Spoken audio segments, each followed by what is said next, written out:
Salut tout le monde, en direct de mon balcon. Aujourd'hui, je fais enfin mon jardin thématique en pot. Ça fait 4 fois que je fais la même vidéo, fait qu'il est déjà fini, donc je vais y aller avec une autre technique. Je vais vous expliquer un peu comment que ça fonctionne, puis c'est quoi les étapes, puis tout ça. Et après, je vais vous montrer moi ce que j'ai fait et les problèmes que j'ai eus et tout ça pour vous aider un peu. Donc là, j'essaie de faire une structure dans mon affaire, donc j'ai mes petites notes, merveilleux. Donc, bon, pour commencer, les étapes, la première étape, c'est bien entendu de choisir son thème. Donc, c'est ça qui va être la ligne directrice pour savoir un peu tout ce que vous allez faire. Les idées, il y en a partout sur Internet. On s'est entendu que vous pouvez trouver un paquet d'inspiration et tout ça. Donc, moi, j'ai choisi une espèce de mix entre un jardin féerique et un jardin de nain de jardin. Donc, oui, je tripe ces nains de jardin. Donc, c'est ça. Il y a tellement d'idées. Là, vous pouvez aussi aller avec les accessoires que vous allez trouver pour trouver l'inspiration. Jardin de fées, jardin aquatique, jardin ou whatever. Là, vous voyez un peu le principe. Puis, c'est avec ça que vous allez choisir vos accessoires, vos plantes, vos pots et tout ça. Ensuite, le budget. Important aussi. Moi, j'avais plus beaucoup de budget, fait que j'ai pas été dans des boutiques spécialisées pour acheter des petits accessoires, des petits bonhommes, des petites maisons, tout ça. J'ai tout fait moi-même.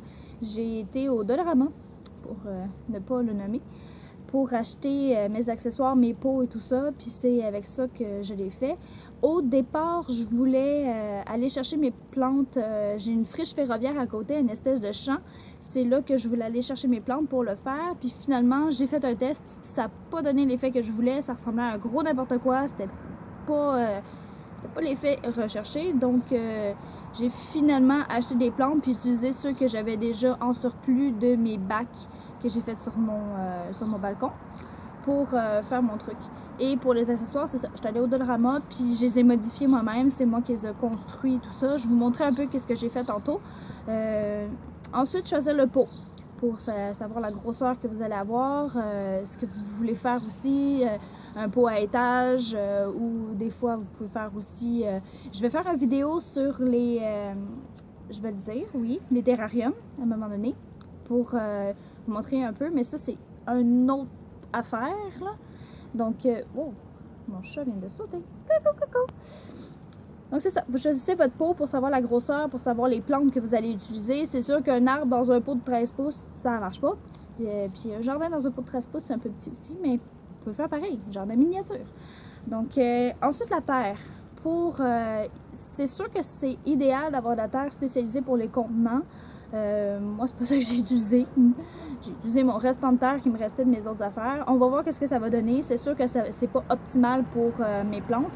Excusez-moi s'il y a du bruit, hein, je suis sur mon balcon. Fait que c'est sûr que vous allez entendre la circulation locale. Donc, bonjour. Excusez-moi. Donc, c'est ça, la terre. C'est la terre spécialisée pour les pots et les contenants. La terre du terreau de rempotage aussi, ça peut faire. Moi, ben, c'est un mix que j'ai. C'est pas l'idéal. Mais j'utilise des mycorhizes, donc ça aide un peu. Et je vais vous en parler un peu plus tantôt des mycorhizes, qu'est-ce que c'est, brièvement, parce que c'est quand même compliqué à expliquer. Dans le fond, c'est un champignon bénéfique pour la plante, là. Bref. Ensuite, c'est les accessoires que vous allez choisir. Photobob the cat! Donc, c'est ça, vous allez choisir vos accessoires. Parce que c'est en sachant l'espace que vous allez utiliser pour vos accessoires que vous allez savoir l'espace que vous avez pour vos plantes. Donc moi, comme que je disais, j'ai été au Dollarama, j'ai acheté une petite maison, c'est une espèce de minuscule cabane d'oiseaux, des petits projets pour les enfants, là. Puis c'est avec ça que j'ai fait ma petite maison. J'ai été dans le bois, j'ai trouvé des petites brindilles, puis je les ai collées dessus avec de la colle chaude. Puis j'ai acheté de la mousse au Dollarama aussi pour mettre sur le toit. Je vais vous montrer après, mais en tout cas, ça ressemble à ça.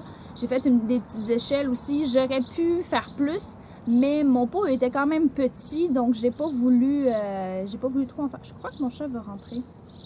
Coucou! Il était rentré, mon chat. Donc c'est ça, j'ai pas voulu trop en faire non plus. 2 secondes.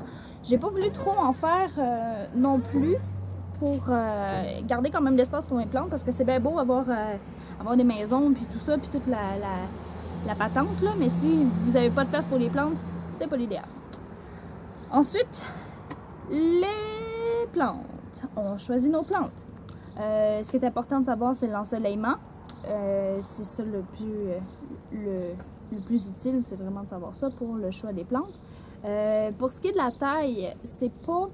La hauteur, c'est important de savoir ça, mais l'espacement, là, quand on fait un jardin en pot, là, c'est pas vraiment utile parce que de toute façon, notre but, c'est que ce soit beau maintenant et non pas dans 2 mois. Donc, vous regardez pas vraiment, vous prenez pas ça en ligne de compte. C'est sûr que si vous avez une plante qui est très envahissante comme la menthe, ça va prendre beaucoup de place. Donc, faut y aller avec un peu de logique, là. Une plante d'1 mètre de haut dans un petit pot non plus, c'est sûr que ça va peut-être être beau maintenant, mais faut que vous pensez un peu à l'effet que ça va avoir plus tard, mais sans non plus regarder l'espacement pour mettre genre une plante aux 30 cm puis que ça fasse vide tout de suite. Pour l'ensoleillement, j'ai regardé un peu savoir, parce que en fait, si vous mettez des plantes d'ombre au soleil, ce qu'il va faire, c'est qu'ils vont devenir très pâles, et si l'inverse, ben ils aimeront pas ça dans le fond. Donc pour le soleil direct, c'est 6 heures et plus de soleil direct par jour. La mi-ombre, c'est de 3 à 6 heures de soleil direct ou de soleil tamisé, j'ai fini par le dire. Puis ça, c'est si genre vous avez un arbre puis qu'il y a le soleil qui passe au travers, fait que, tu sais, vous voyez genre. Puis pour l'ombre, c'est de... Oh, salut petit oiseau!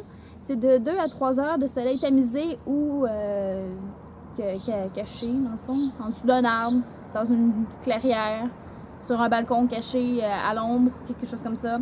Ça, c'est de l'ombre. Ça, c'est des hostas. Moi qui aime tellement les hostas. Mais, ensuite de ça, je sais vos plantes. Les plantes sont choisies avec votre thème. Puis là, vous allez faire le placement.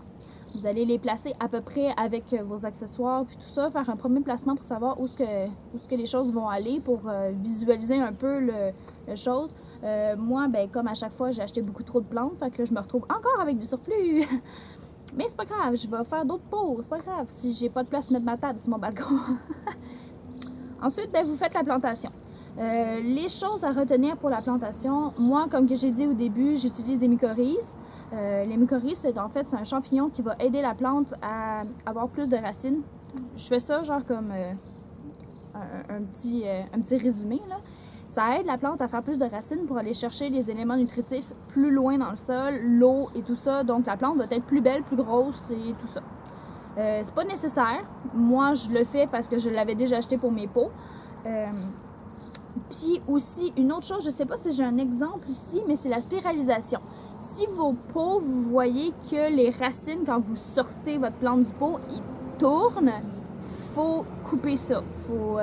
Attendez, je vais essayer de trouver un exemple en vous montrant mon petit jardin, là, si j'en ai une autre plante aux alentours qui fait ça, pour vous montrer un peu comment ça fonctionne. Donc, vous plantez, je sais pas si j'ai besoin de vous expliquer comment on plante. On fait un trou, on met la plante, on met de la terre, on pèse pas trop, puis et voilà, votre plante est plantée.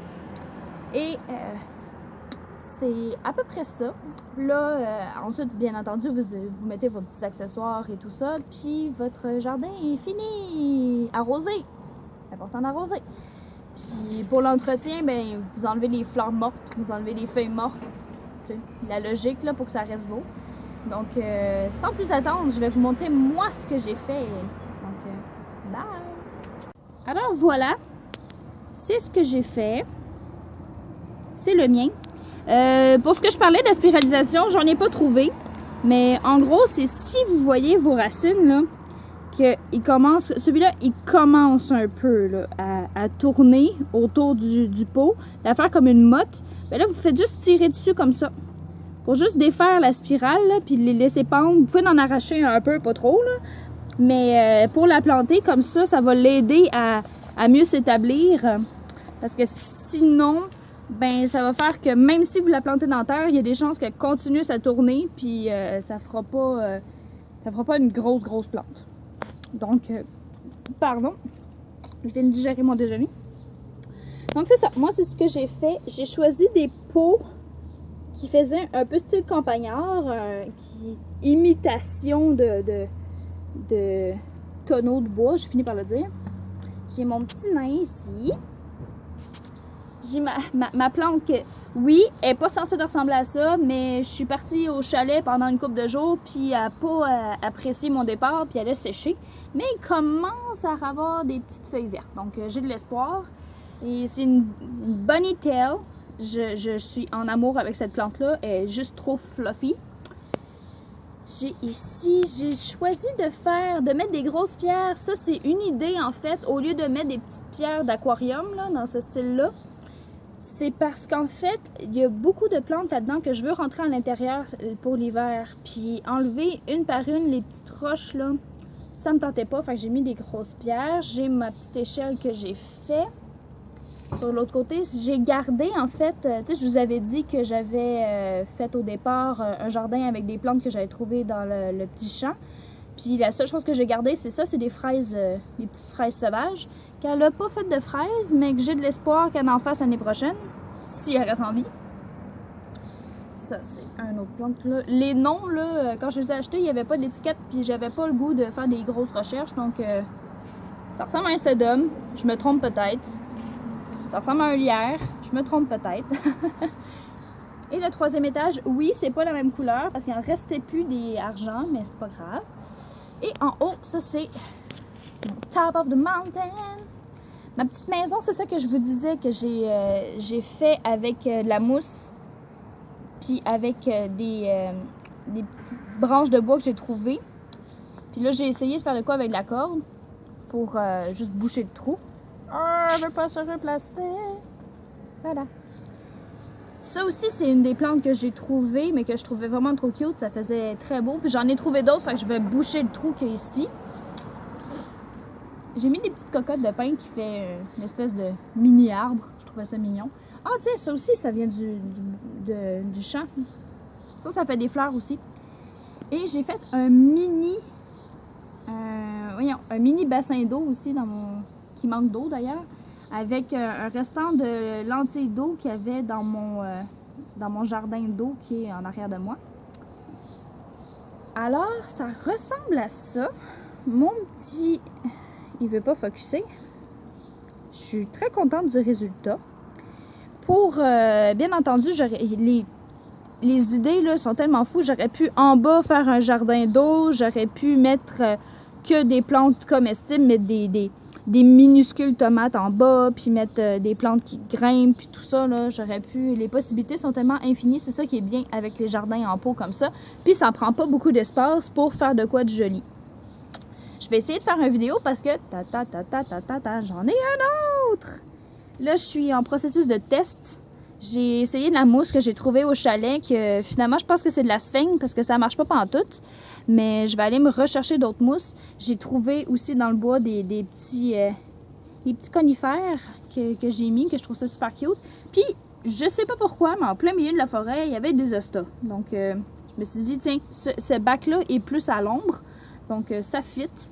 Puis, ça va être le prochain vidéo. Donc, merci de m'avoir écouté. J'espère que vous avez aimé ça et que ça vous a inspiré un peu et aidé pour vos prochains projets. Merci!